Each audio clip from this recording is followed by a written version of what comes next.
was not a competitive industry, really. There wasn't too much as far as trade secrets. It was like, hey, I figured out how to do this, or and there was a lot of exchange of ideas and collaboration between the companies. This is Antic, the Atari 8-Bit Podcast. I'm Kevin Savitz. Mark Pelczarski was founder of Penguin Software, later renamed to Polarware. Penguin published many graphics programs and games for the Apple II, Atari 8-Bit, and other platforms. The company's programs included Magic Paintbrush, Graphics Magician, Pie-Man, Spy's Demise, The Spy Strikes Back, and Transylvania. Mark was editor of Softside Magazine for a time, and an editor of the book The Creative Apple, which was published by Creative Computing. This interview took place on January 10th, 2017.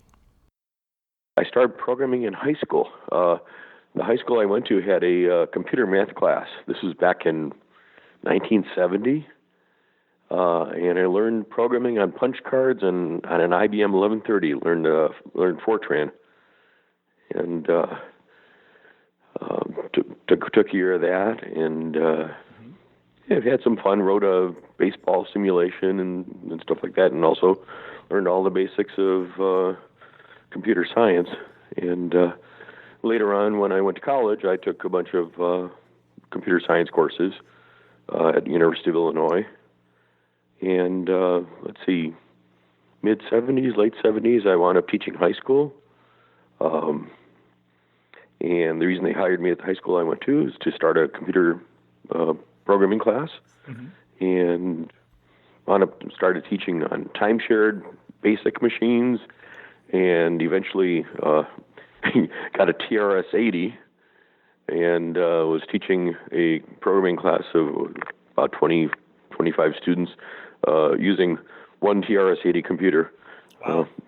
Just sharing time on it. It worked out though. I mean, actually, it was kind of how I learned programming. You learn it in class and learn the theory of it and the logic of it, and then you go off and do some programming. So, the kids, throughout the day, had access to the computer and got to do their stuff.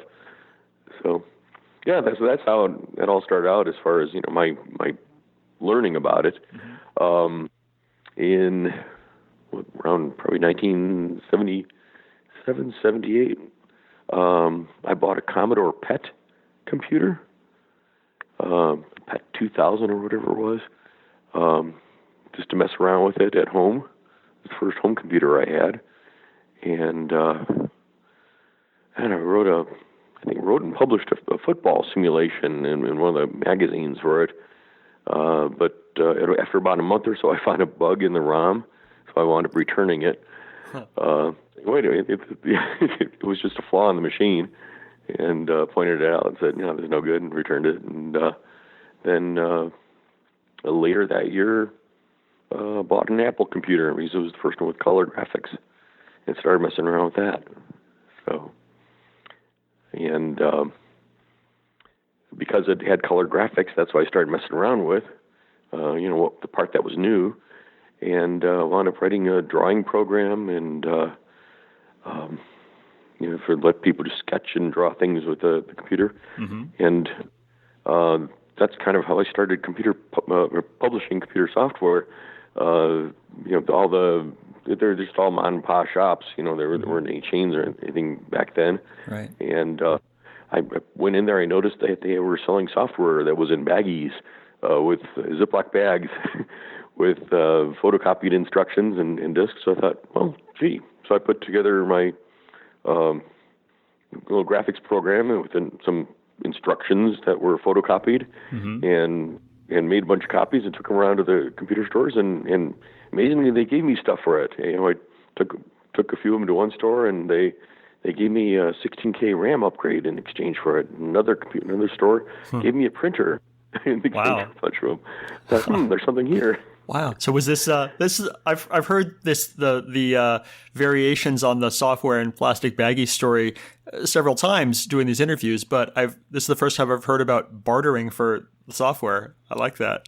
Well, yeah, that was my first attempt at it. I didn't, I saw that they were selling stuff in baggies, so I thought, well, they must get them somehow, and and I need this. So if I figured, the easiest way is I'll exchange it for this, and it's instead of cash, it cost them so much for the RAM upgrade, so it's cheaper for them to give me a RAM upgrade than the equivalent in cash. Sure. So was this Magic Paintbrush? Yeah. Let's see. It was Magic Paintbrush. That's not what I named it back then. I think it was just, MP software drawing program, just my initials. And at that point I was teaching computer science at a university, Northern Illinois University in DeKalb. But these home computers were really intriguing, and I had subscribed to Creative Computing magazine, and even earlier than that, People's Computer Company out in California had a newsprint publication. So I was kind of following that, and thought it would be really interesting to work for a publication like that. And turned out that a little periodical called Softside, a little digest-sized periodical that was on newsprint, they had a TRS-80 publication. They advertised in one of them that they were looking for somebody to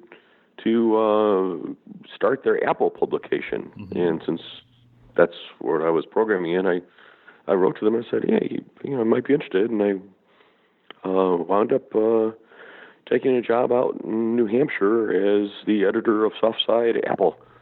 Nice. And so I moved out to New Hampshire and did that, and brought my software with me. And Softside also published software, and so they're the ones that rebranded it Magic Paintbrush, which is a better name than what I had, obviously. But it was the same package, actually. It was the same thing I was selling. We were bartering for back in Illinois when I lived there. So I was in New Hampshire for a while editing the magazine. That's when they started up the Atari publication. And then later in that year, we wound up merging the TRS-80 and Apple and Atari things into a large format color magazine. Cool. That's what went on, in the following years. So I know you were only there for a year or so, but can you tell me a story or memory about being an editor at Softside? For me, it was kind of an education on business. We had been teaching, so it was interesting that as an editor there, all these guys that were starting computer companies were sending me their cassettes, which is what what stuff was on TRS-80 and all that of their first programs, their cassettes and the discs. So Doug Carlston, had his Galactic Empire series on the TRS-80, I believe. That actually Softside was selling that right before Doug started Broderbund Software. And let's see, I had the Apple version, and Ken and Roberta Williams sent this disc with their Mystery House adventure, their first publication. And so I was seeing all these first attempts at software. Met Scott Adams, and he was he had his TRS-80 adventure games, and Bruce Artwick with the Flight Simulator. All these things were coming in to my desk, and for me to review, and it was just interesting. Hey, these people are actually selling a lot of copies of this stuff. There's something in this. I can do this. So is that what inspired you to leave Softside and start Penguin? Basically, yes. Once I saw that there was actually a software industry developing out there, I realized that that's probably a lot more lucrative, and it was right in my wheelhouse. I knew how to program. I knew how to do the stuff that they were doing. So yeah, that's when I left Softside and moved back to Illinois, and really focused my efforts on developing out some of this graphic stuff and stuff I had figured out how to do, and put together an actual, more professional, at that time, software package. Turned out to be called Complete Graphic System, which was very optimistic in naming it. Yeah, actually, I was never very good at naming things. But now this had drawing and had wireframe 3D design and rotations and stuff like that, and a lot more sophisticated options than that Magic Paintbrush thing, and took the leap of faith and took a $600 ad out in Soft Talk magazine, which was a new Apple publication, and people started sending checks and buying copies of it, and money started pouring in. It was like, wow, there's really something here. Nice. And that's actually when I met David Lubar, who I think you interviewed recently, or one of you guys did. He was a writer for Creative Computing magazine, which I had admired from a distance, prior to working for Softside, and he did a review of Complete Graphic System in Creative Computing, and he had apparently been reading Softside, because in Softside magazine at one point, somebody wrote into the editor, me, and said, "Hey, the MP and MP software, what does that stand for?" It was just he had some other question about something we had published, but kind of as a postscript, he asked for what MP and MP software stood for. Was there Mark Pelczarski or Magic Paintbrush, which was a coincidence, and being a late Friday afternoon, and in kind of a silly mood at the end of the week, I said, "Oh no!" In the postscript, the reply to him, "Oh no, by the way, MP doesn't stand for either of those. It stands for Magnificent Penguin." And I just made that up on the spur of the moment, kind of probably due to Monty Python, which is also MP, in their penguin sketches. Anyway, so that was just kind of in a letter to the editor thing in Softside magazine. Well, when David Lubar in Creative Computing reviewed Complete Graphic System, he reviewed it with a couple other graphics programs, but the subhead for the part about Complete Graphic System was, he headlined it Penguin Graphics. So that's kind of how it turned into Penguin software eventually, and it's kind of this weird picking up on jokes and propagating them, I guess. Right.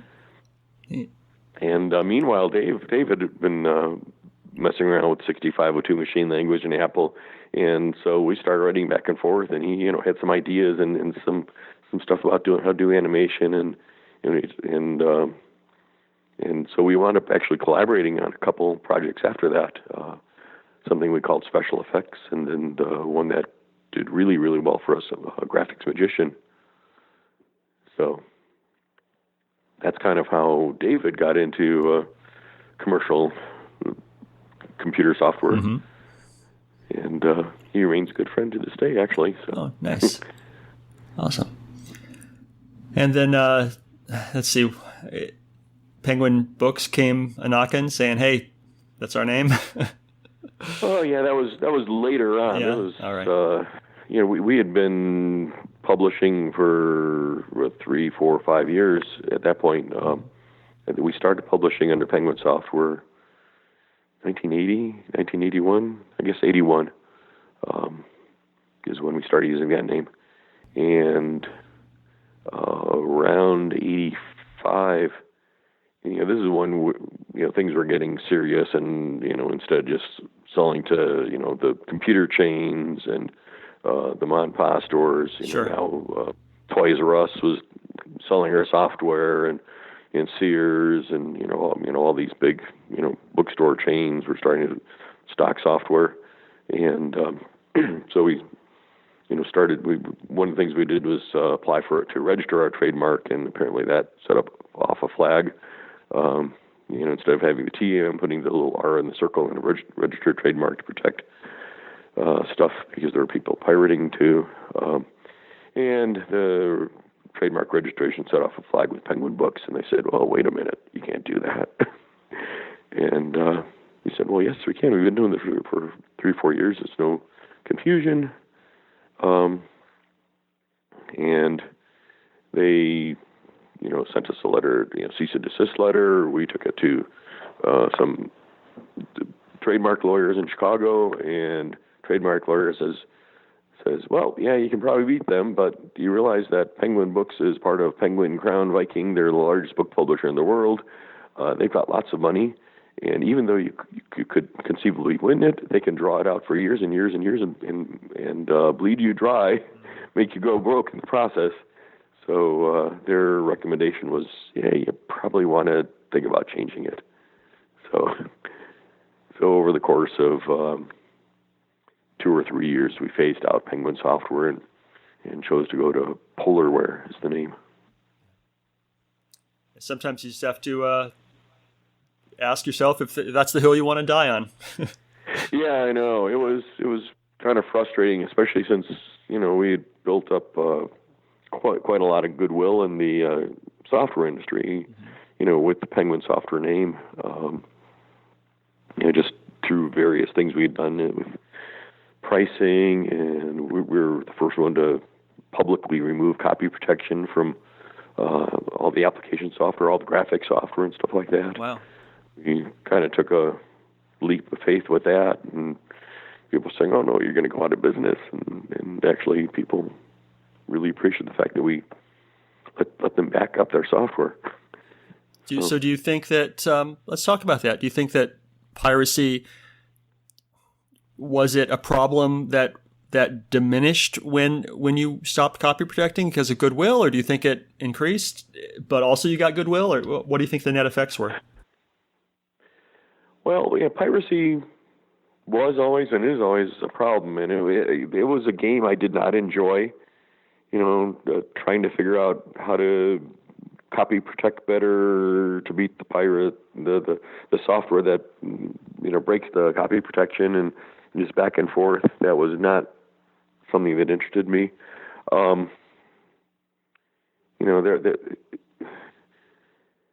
There was never going to be a foolproof way to copy protect things, so it was always going to be a back and forth thing, and there was always going to be piracy. With the application software, when we took off the copy protection, our sales actually did go up, and I think it was just from goodwill, from us doing that. I think there was always going to be piracy, and I don't think people stopped, illegally copying it. But the people who really wanted to use it and were serious about it, they came out and bought it. Every trade show we went to, every computer show we went to, after we, went public with, removing the copy protection, it was just, every 5 minutes somebody would stop by and say, oh, thank you so much. And, I've made copies of all kinds of other software, but I'll never copy anything of Penguin software, because of your policies. So, that's at least what people were telling us. And we didn't see any adverse effect in sales. Okay. Like I said, if anything, sales increased. Right. But, it's hard to attribute it to necessarily that. Sales were increasing in general across the board anyways. More people bought computers. So I think many people, maybe you can let me know, primarily thought of Penguin as an Apple publishing house, but you guys came up with a number of a number of games for the Atari, and so yes. What was your feeling about different platforms, and were you experimenting with the Atari and other platforms, or did you feel like you were in it? Most of the new development we did was on the Apple II platform till a Mac came along, and that even then, I think the new stuff was at that point was still on the Apple II platform. We started with that, and then we would convert, the best ideas over to Atari and Commodore 64 and the IBM PC platform. And then when the Mac came out, we would have to creatively adapt. We couldn't just do a straight conversion, how does this thing best work in this new point and click interface? So there was significant redesign going to the Macintosh platforms, and then we also did a lot of software for the Atari ST series and the Commodore Amiga, which those are both really cool machines. I'm kind of disappointed that neither of those really took stronger hold. Yeah. At the time, the least interesting platform to me was the IBM PC, which wound up being the one that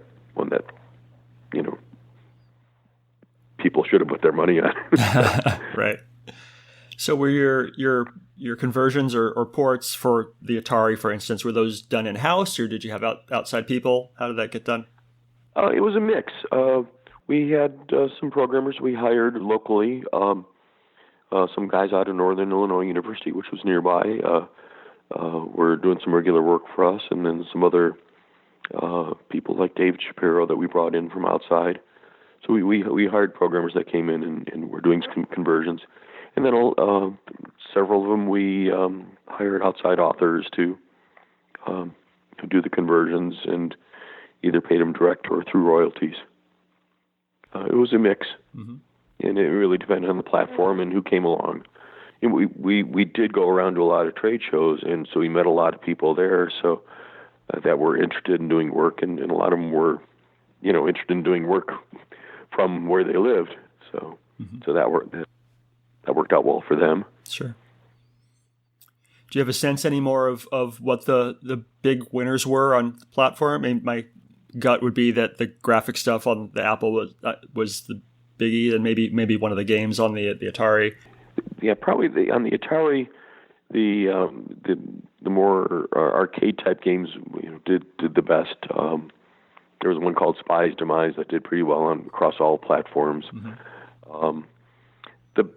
In general, the best games for us were the adventure games that we did, the graphic adventures, because we had the graphics software we did. We attracted a lot of people that were interested in graphics and who were very talented with graphics. So we built an adventure engine around that allowed us to kind of showcase the graphics technology, and of course, graphics started with Graphics Magician on all of that stuff too. So they kind of went hand in hand. They the adventure games did really well, and it also promoted the graphics software we were selling. Sure. But across platforms, it was really the adventure games that did the best. Transylvania, Crimson Crown, Utopos, The Coveted Mirror, The Quest. So the thing with, as I understand it, with Graphics Magician was that it instead of saving raw graphics data, it saved like the movement. You could squeeze more pictures onto a disc somehow because of the way you did it. Is that something you came up with? Where did that come from?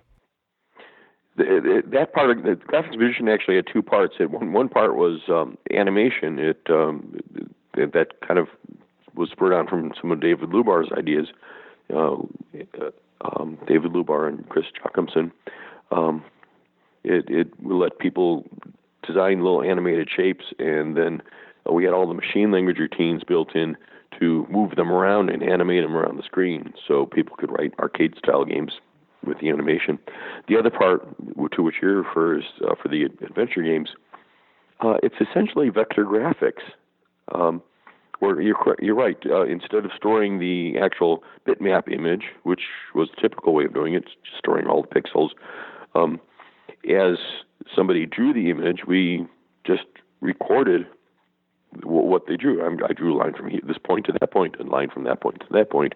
I drew a circle here. I filled the circle with this color. We had paintbrushes, so somebody started a paintbrush stroke here and moved to there. And so we stored all those movements, and that took significantly less space than storing all the bits of the image, where normally you can maybe store 9 or 10 image on a floppy disk. We were able to store 50, 60, full screen images plus objects that you can overlay on those images. So yeah, that's how we did that, and so that's what allowed us to do these adventure games. The original one to do that was Ken Williams with Sierra Online Systems. Their first adventure, which I was at Softside Magazine at the time, Mystery House Adventure. It just did. It was black and white line drawings, but they had all these images, all these line drawn images on the screen as you played the adventure, and you could see that it was drawing the lines as it came up. It didn't come up as an image. You can actually, when the image came up, you could see the lines being drawn. So that's kind of what spurred the idea that vector graphics, that's the way to go. And Ken went on the next adventure. I think was it in the Princess? Was that their second one? I believe so. Yeah, that one had colors added in, the color fills and stuff. So I think he had both of those out by the time I was writing Graphics Magician.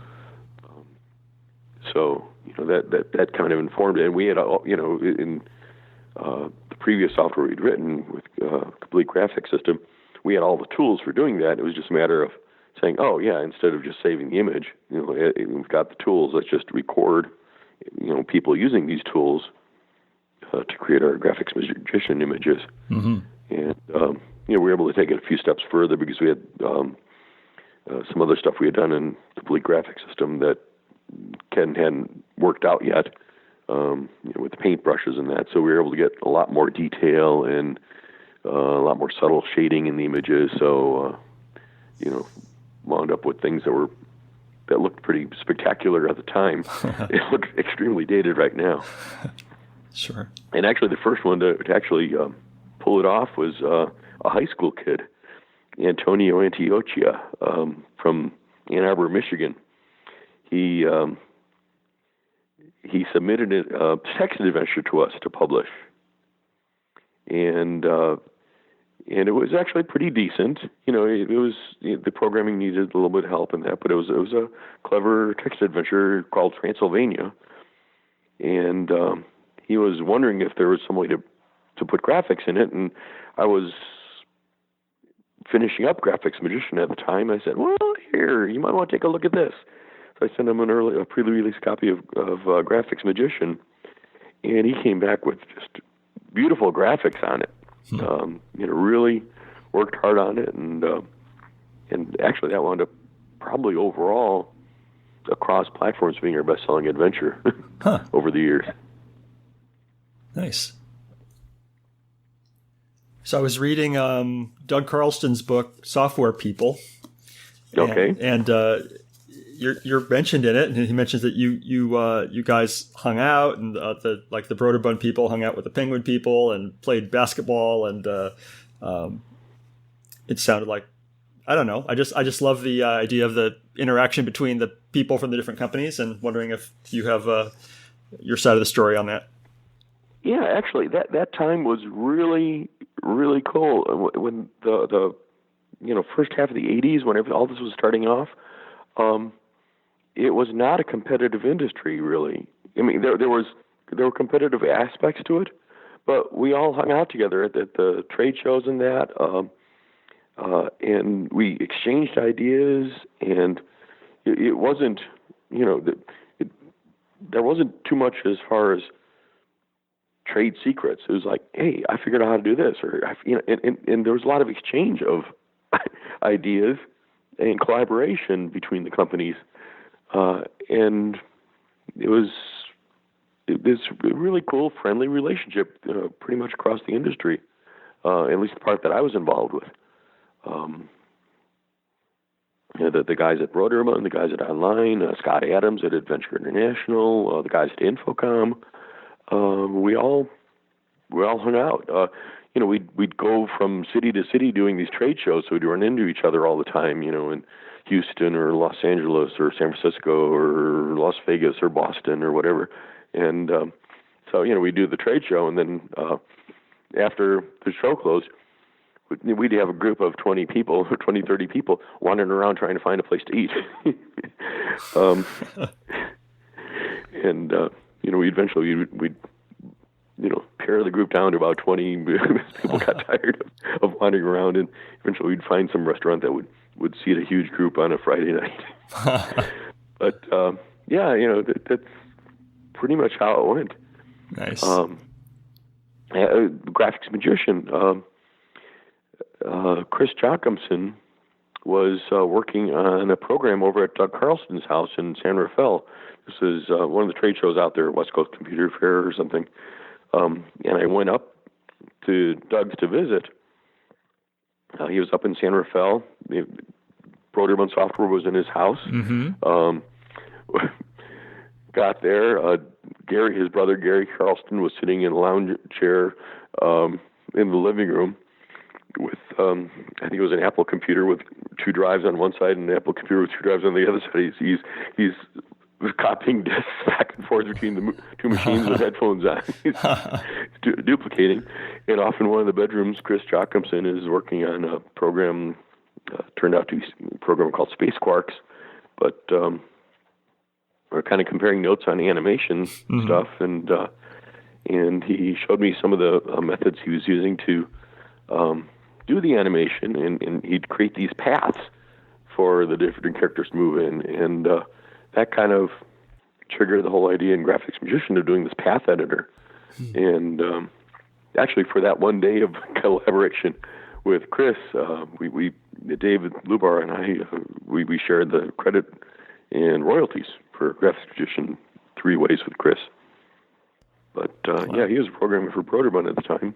Nice. And actually, a lot of the machine language ideas that David Lubar got were he had been talking with Bill Budge. He had gotten ideas from Bill Budge, who was sharing ideas of how he came up with stuff and how he was able to speed up animation. So it's pretty much how the industry was going at that time. It was very unusual for someone to, I came up with a way to do this. I'm going to keep it secret, so it's all mine. Mm-hmm. There were a couple of people like that, but it's very seldom. That's awesome. Yeah, it changed though. I mean, once it got to the mid '80s, and suddenly it's big business and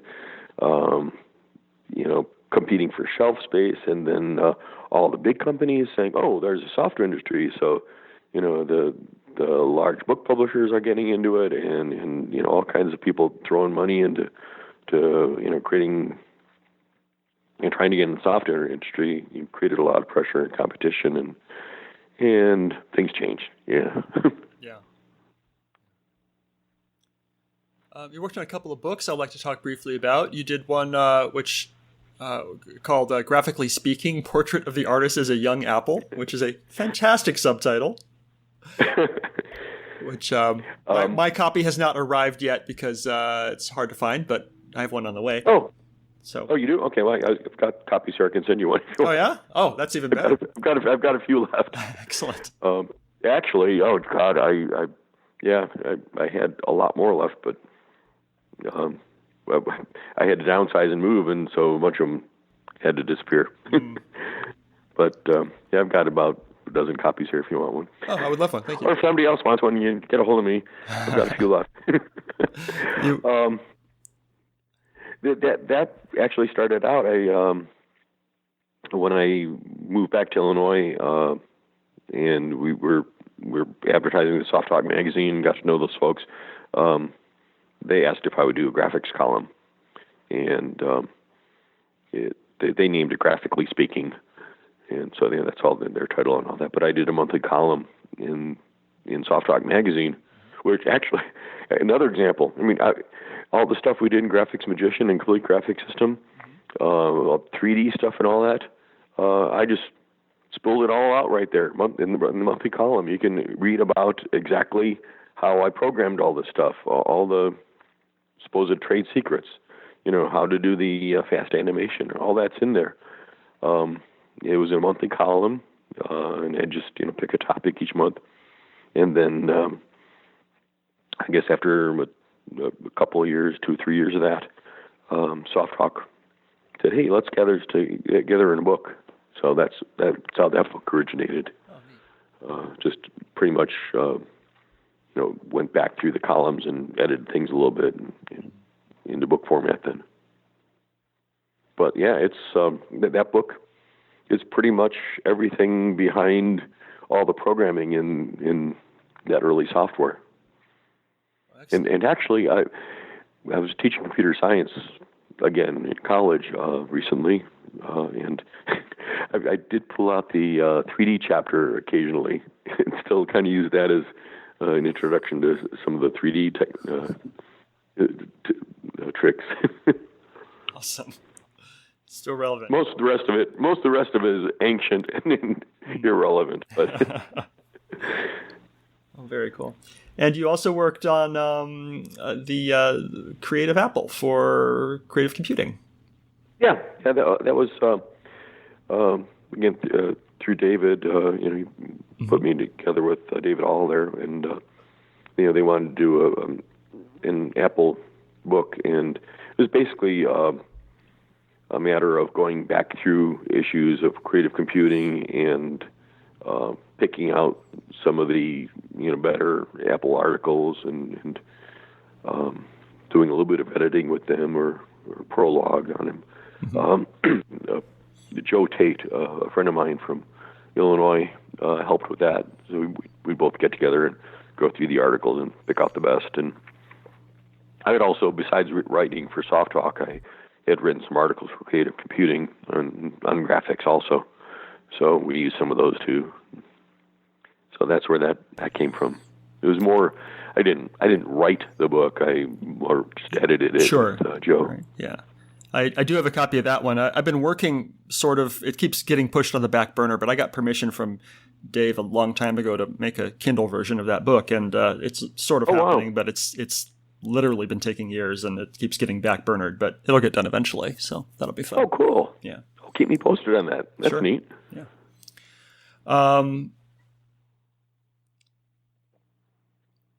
I want to ask you, I saw something about you did a MIDI interface. Was it for the Apple? Yeah. The MIDI on Stage. All I know is basically from Wikipedia is it allowed control of devices to accompany live performances, and that sounds super interesting. I'd like to hear about that. Okay, so this is actually kind of after Penguin. I play steel drums. Now, actually, back then I was learning to play steel drums, but I wound up, we formed a small a trio, and in the meantime, I've been kind of messing around with computers and multimedia in general, the graphics. But then, when this MIDI interface came out, or MIDI idea came out, it kind of intrigued me. So I started messing around with that on Apple II. At the time, the Apple IIc had Apple came out. Was Apple came out with the MIDI interface? Or a third party, it might have been a third party came out with the MIDI interface plugged into it. I know Apple did. There may have been a third party as well, but there okay, it may very well have been Apple. Mm-hmm. But anyway, so I learned how this MIDI stuff worked. I had met actually at some trade shows Jeff Rona at Roland Instruments. They were showing off some hardware that worked with MIDI. Mm-hmm. And actually Jeff was one of the people involved in creating general MIDI. So, I kind of started learning about it right at the very beginning when they introduced the whole concept, and tried applying it to the Apple when they came out with that MIDI interface. And my specific need was I started playing steel drums in this trio, and we were just beginning, and we wanted to work out arrangements for various songs, And so instead of having a drummer and a bass player sitting there just totally bored as we're working out, harmony parts on the steel drums and stuff, I thought, I can use MIDI to put in a drum track. And, if we know what the song is, I can put a drum and a bass track to using MIDI so that we can work out all our parts without boring two other people to tears, with, trying to play drums and bass to the same thing over and over and over until we get it worked out. Right.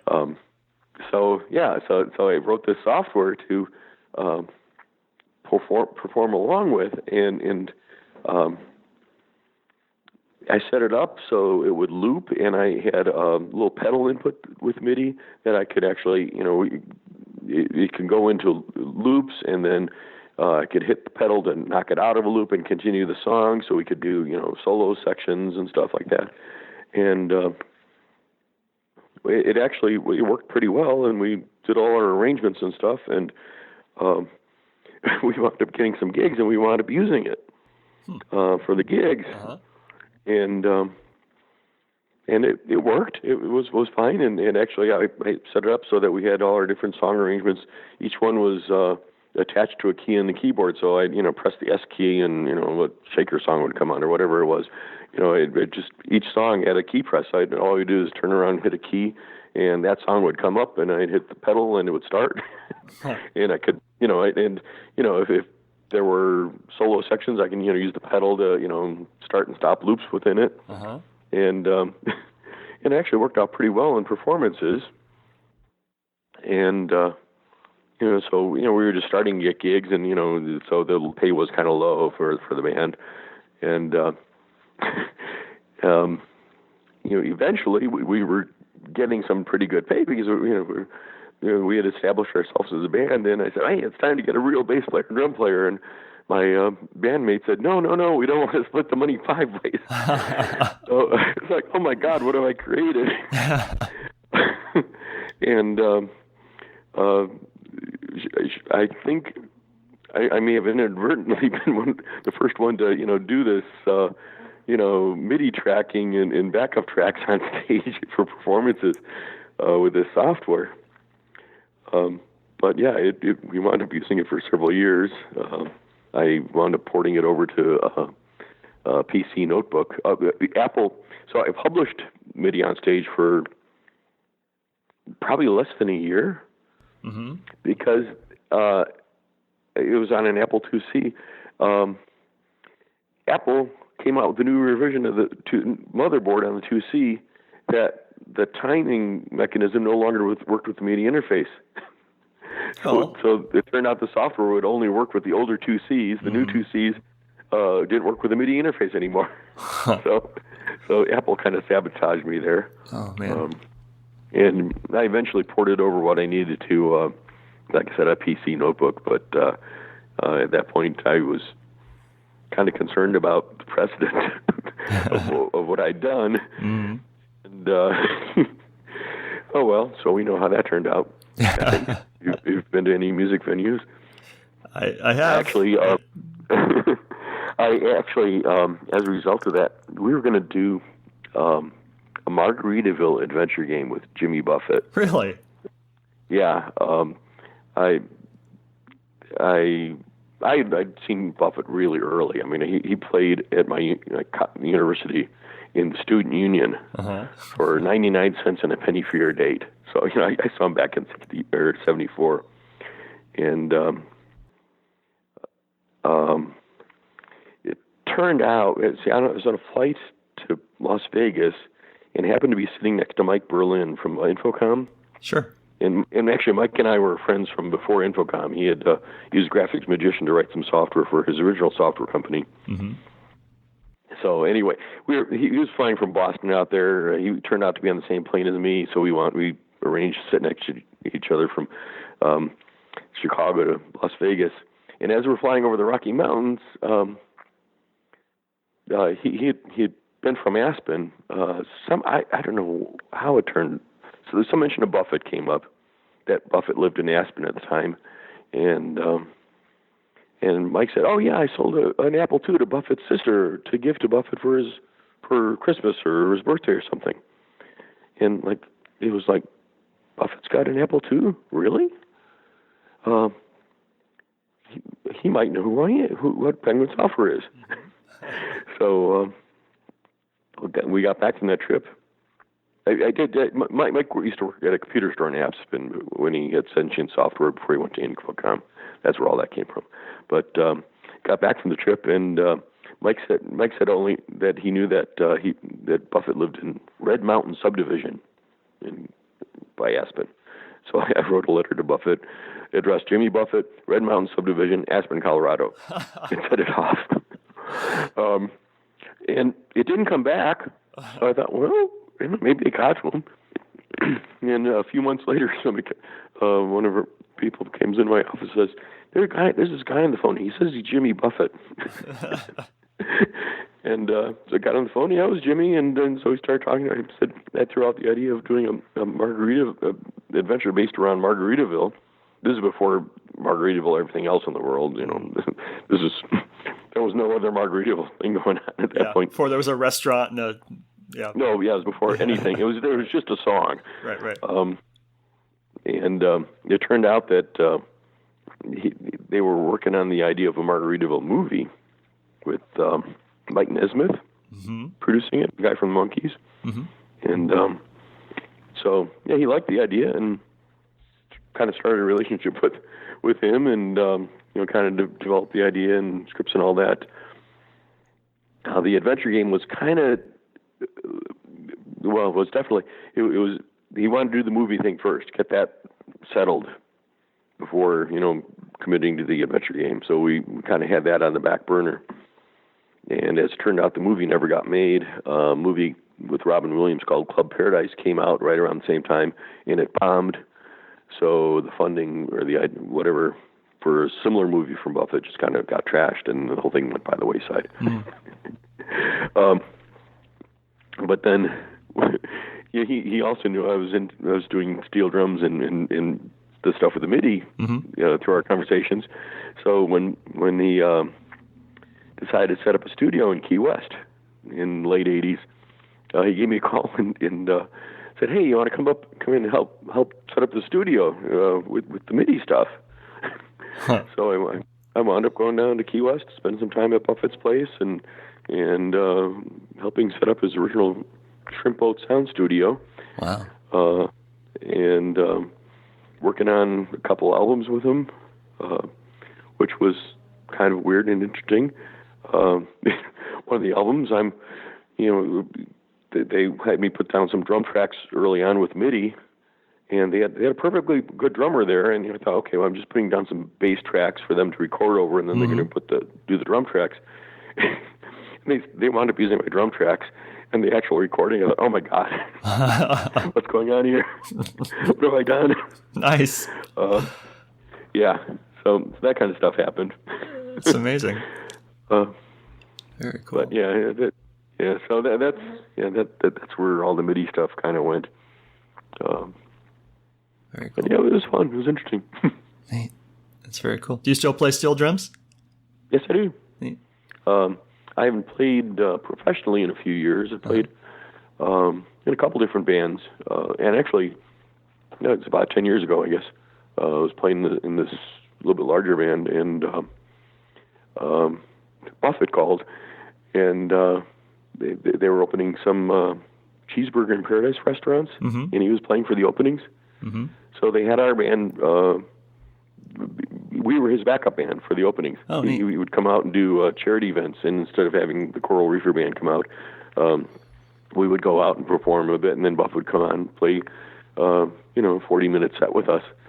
So I actually got to perform on stage with Buffett too several times. Very fun. Yeah, that was fun. No MIDI in that one though. No computers involved. Nice.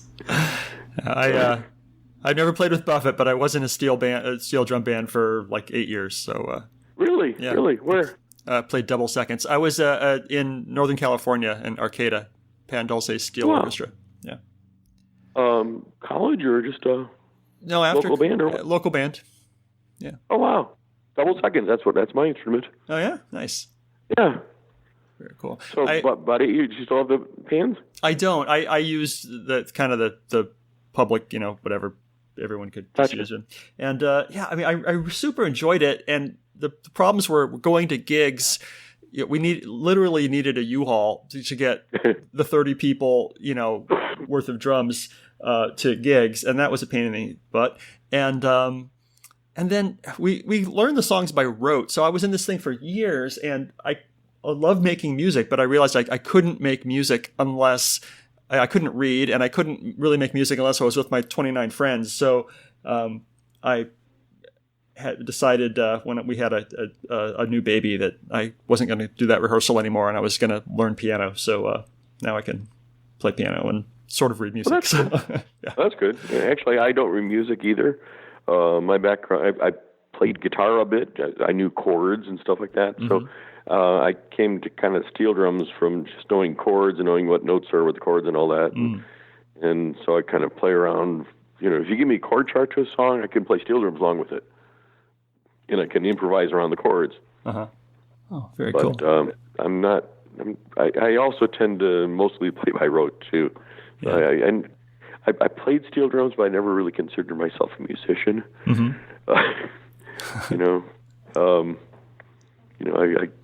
I would learn things, like you said, by rote. Yeah. So, which, it's fun, too. But, yeah, no, absolutely. Yeah. But yeah, if somebody turned around to me and say it's solo, it was panic. I would do something or another, and it would come out some way or another. But it was always panic time. Sure. Yeah. Which actually happened the first time we played with Buffett. He knew me, so he came on stage and introduced him to the rest of the band, and I know Mark Pelczarski. He used to be my computer guy. Da, da, da. And then halfway through the set, middle of a song, it comes out to the break part. He turns around, take it, Mark. It's like, oh God. Yeah. I made it through though. So. Sweating through your Hawaiian shirt. I get it. Yeah. No, hyperventilating actually. So what haven't I asked you about the Penguin days that I should have? Gosh.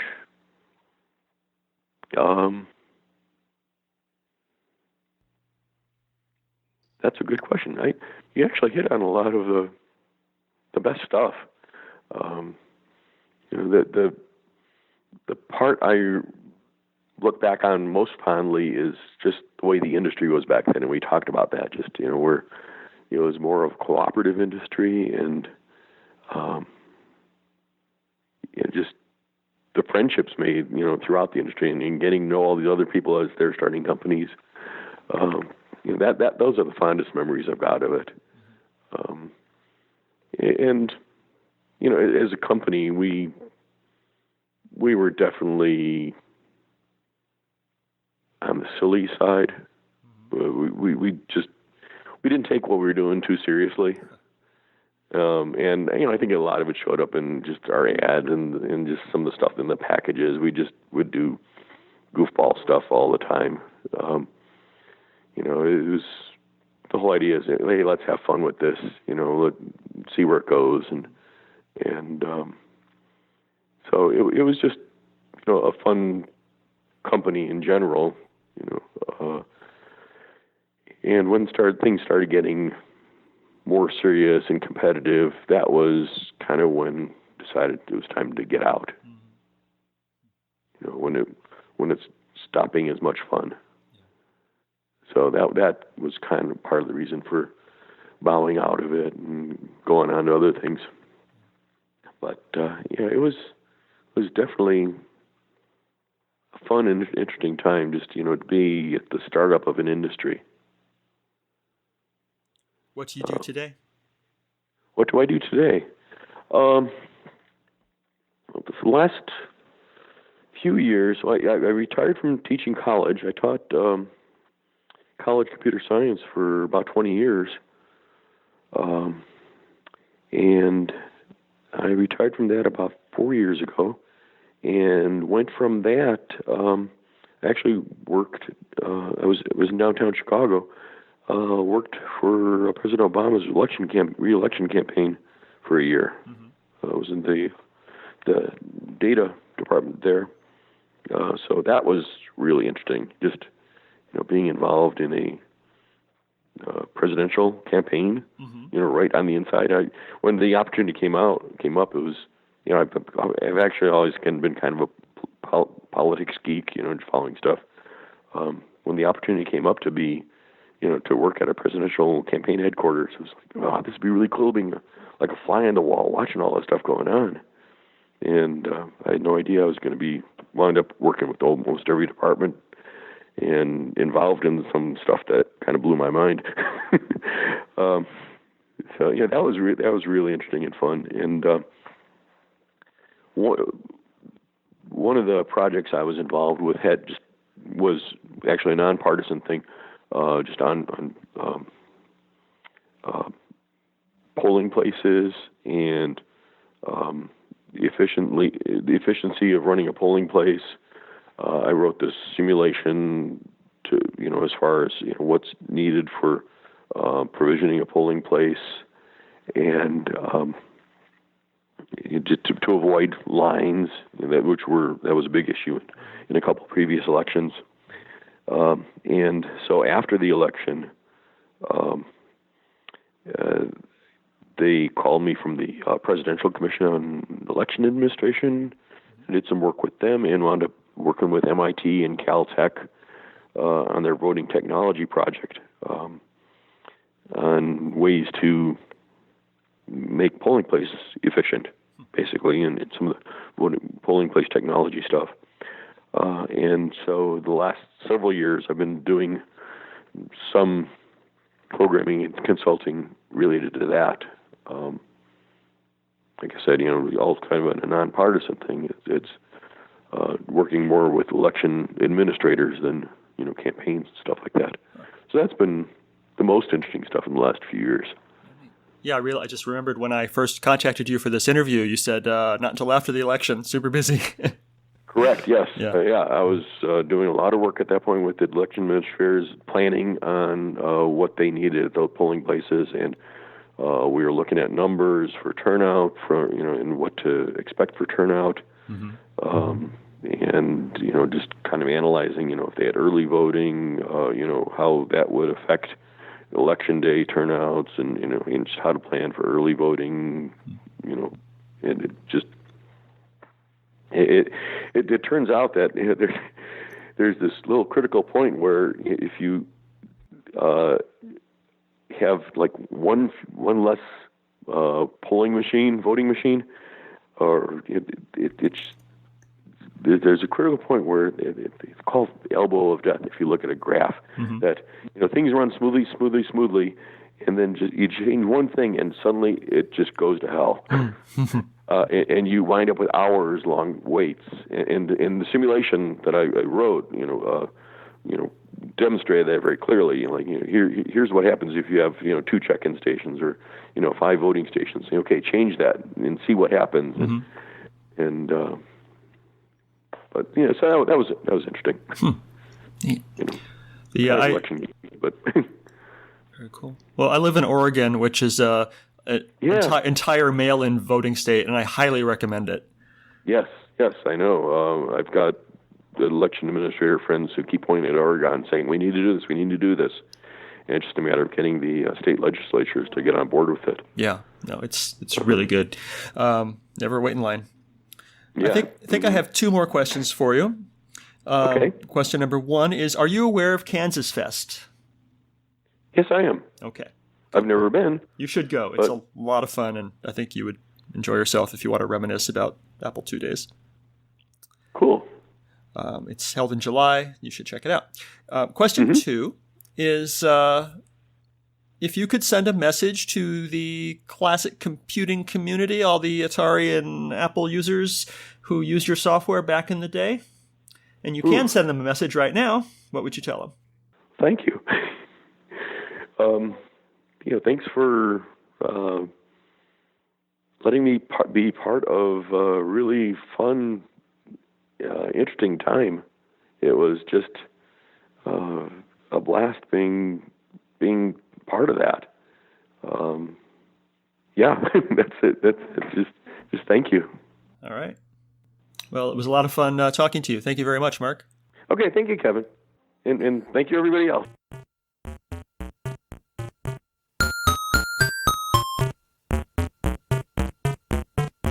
If you enjoyed these interviews and would like to contribute something, I encourage you instead to donate to one of our favorite organizations, the Internet Archive, at archive.org. The Internet Archive is a nonprofit digital library with the stated mission of universal access to all knowledge. They've done incredible things to preserve computer history, including hosting thousands of programs in an in-browser Atari emulator, creating the Wayback Machine, and offering full-page scans of countless Atari computer books and magazines. Make your tax-deductible contribution at archive.org/donate.